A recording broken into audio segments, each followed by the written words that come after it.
많은 사람들이 좋아하는 성경의 인물 중 한 사람은 다윗입니다. 다윗이 우리에게 주는 인상이 있습니다. 그런데 오늘 본문의 다윗은 우리를 실망시키기에 충분합니다. 지금부터 그 이유를 함께 살펴보기 원합니다. 어디서부터 두 사람의 악연이 시작된 걸까요? 사울은 다윗을 죽이려고 합니다. 다윗은 사울을 피하여 도망다닙니다. 그 세월이 10년입니다. 10년이면 강산도 변하는 긴 시간입니다. 그러나 사울은 여전히 다윗을 죽이기 위하여 집착하고 있습니다. 다윗은 사울의 집요한 추격과 생명의 위협에 점점 지쳐가고 있습니다. 우리는 이미 성경을 통하여 다윗의 도피 기간이 곧 끝날 것을 알고 있습니다. 그러나 다윗의 시각에서 자신의 삶은 여전히 안개와 같이 앞이 보이지 않습니다.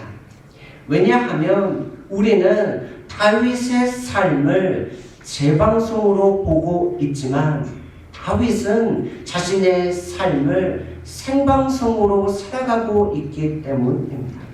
오늘 본문은 다윗의 도피 생활이 거의 마무리될 때에 일어난 일들입니다. 다윗이 유대 땅을 떠나 블레셋 땅으로 갑니다. 그리고 다윗은 가드 왕 아기스로부터 시글락 성을 얻습니다.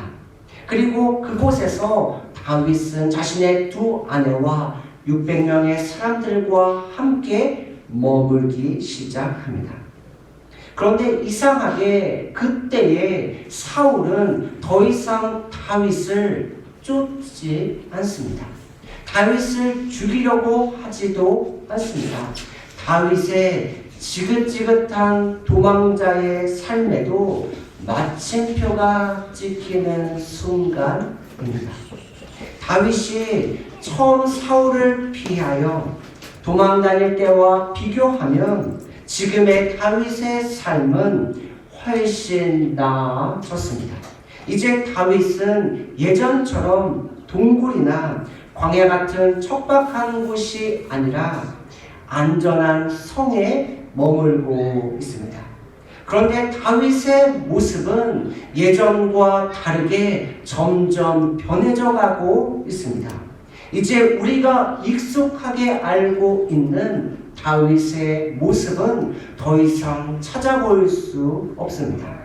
다윗은 사울을 죽일 수 있는 기회가 2번이나 있었습니다. 그럼에도 다윗은 하나님께서 기름 부은 사울을 죽이지 않습니다. 다윗 자신에게 스스로 도망자의 삶을 끝낼 수 있는 기회를 포기합니다. 그런데 지금 다윗은 적의 위협이 사라졌습니다. 그럼에도 불구하고 다윗은 다른 사람이 되었습니다. 다윗은 주변의 약한 민족들을 약탈합니다. 그리고 그 사람들을 죽이며 살아갑니다. 성경 저자는 다윗의 행동을 구체적으로 기록하고 있습니다. 사무엘상 27장 9절입니다.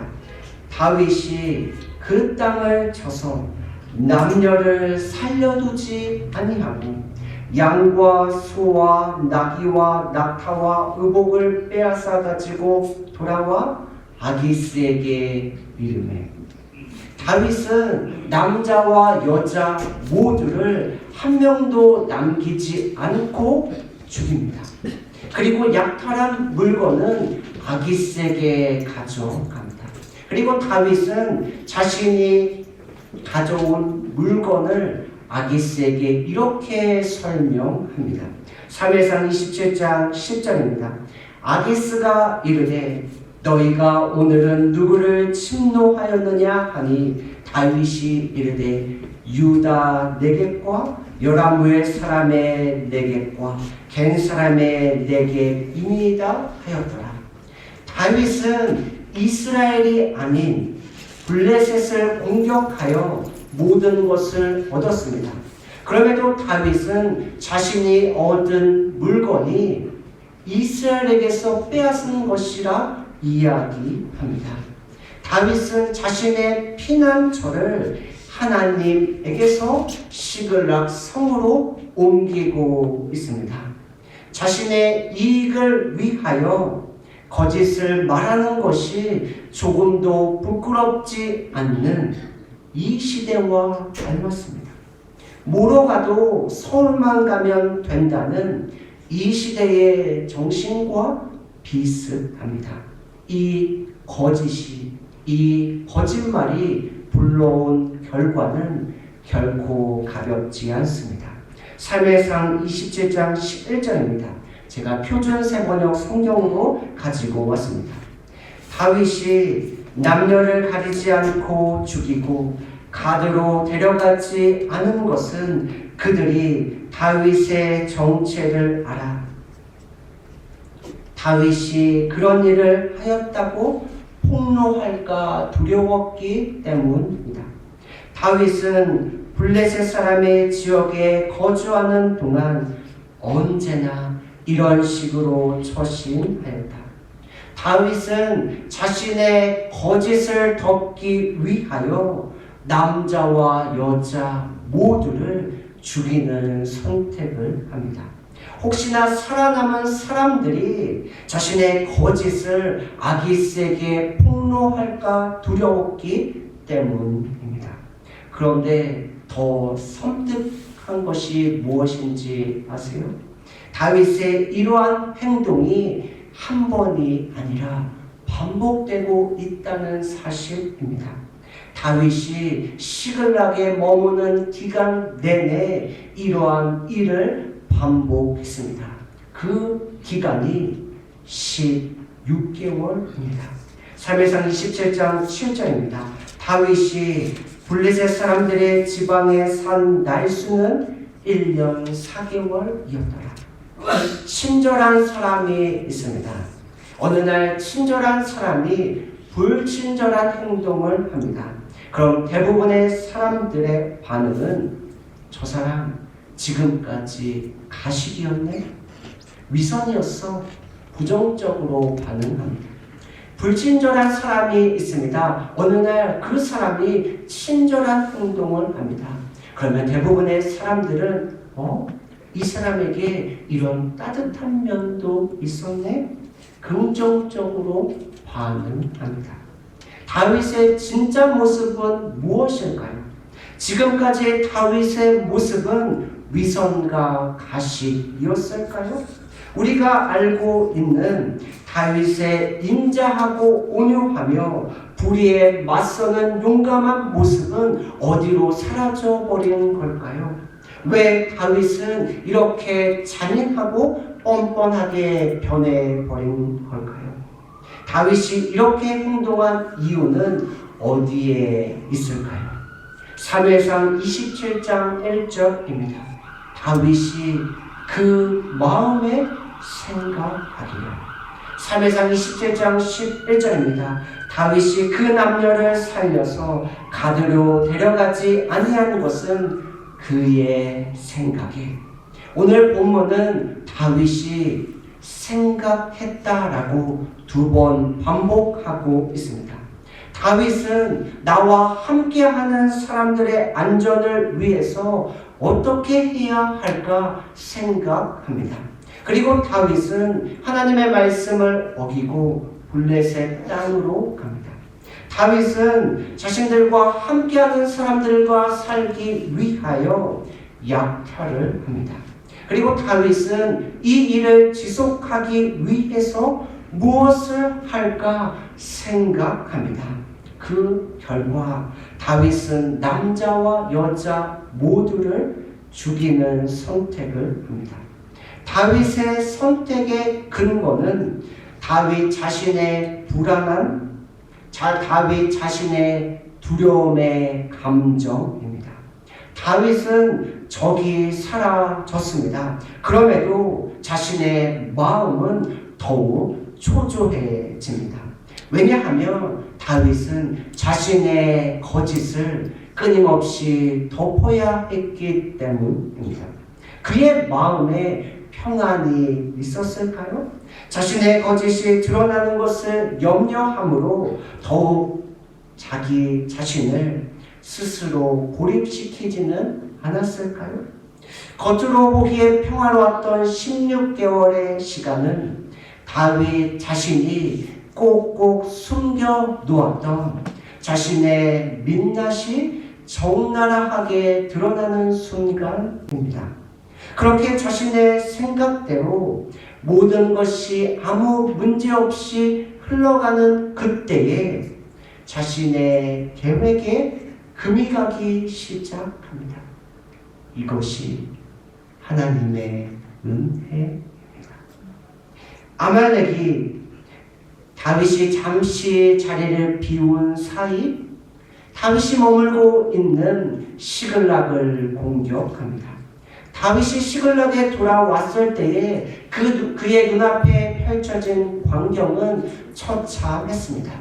성읍들이 불타고 남자와 여자, 자녀들이 포로로 잡혀갑니다. 백성들은 화가 났습니다. 그래서 다윗에게 돌을 던지며 다윗을 죽이려고 합니다. 그때 다윗이 이 일을 통하여 깨닫습니다. 여호와께로 돌아가자. 야곱의 이야기를 아시죠? 야곱의 사랑하는 딸 디나가 있었습니다. 그 디나가 험악한 일을 당합니다. 야곱의 아들들이 화가 났습니다. 그래서 히위족 속의 남자들을 속입니다. 그리고 한 사람도 남겨놓지 않고 그 사람들을 다 죽입니다. 야곱은 생각합니다. 왜 내 딸에게 이런 몹쓸 일이 일어났을까? 그리고 야곱이 무엇이라 고백합니까? 우리가 하나님의 집 베델로 올라가자. 3에서 30장 8절입니다. 다윗이 여호와께 묻자와 이르되. 다윗은 항상 하나님께 묻는 사람입니다. 다윗은 늘 하나님께 기도하는 사람이었습니다. 그런데 다윗은 자신도 모르게 하나님께 묻지도 않고 하나님께 기도하지도 않으며 자신의 생각대로 결정하고 자신이 원하는 대로 행동합니다. 그 결과 다윗은 하나님과 점점 멀어져 자신도 상상하지 못한 괴물이 되어 버렸습니다. 그런데 하나님 없이 괴물이 되어버린 다윗이 다시 하나님께 묻기 시작합니다. 주님 말씀하시면 내가 나아가리라.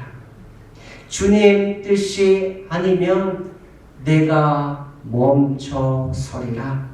나의 가고 서는 것 주님 뜻에 있으니 오 주님 나를 이끄소서. 잠언 3장 5절입니다. 너의 마음을 다하여 여호와를 신뢰하고 내 명철을 의지하지 말라. 잠언 3장 6절입니다. 너는 모든 일에 그를 인정하라. 그리하면 내 길을 지도하시리라. 많은 사람들이 하나님의 인도함을 받고 싶어 합니다. 그런데 잠언 기자는 하나님의 인도하심을 받기 위한 전제를 우리에게 말씀하고 있습니다. 하나님을 신뢰하라. 모든 일에 하나님을 인정하라. 그리하면 하나님께서 너의 길을 인도하시리라. 논리적인 순서가 보이시나요? 나는 하나님께 얼마나 자주 묻고 있습니까? 나는 얼마나 자주 하나님의 목소리를 듣고 있나요? 우리 모두에게 스스로 질문하기 원합니다. 누구도 제어할 수 없는 괴물이 되시겠습니까? 아니면 누구나 제어할 수 있는 믿음의 사람이 되시겠습니까? 말씀을 마무리하기 원합니다. 우리 삶의 위기는 상황과 환경의 변화에서 오지 않습니다.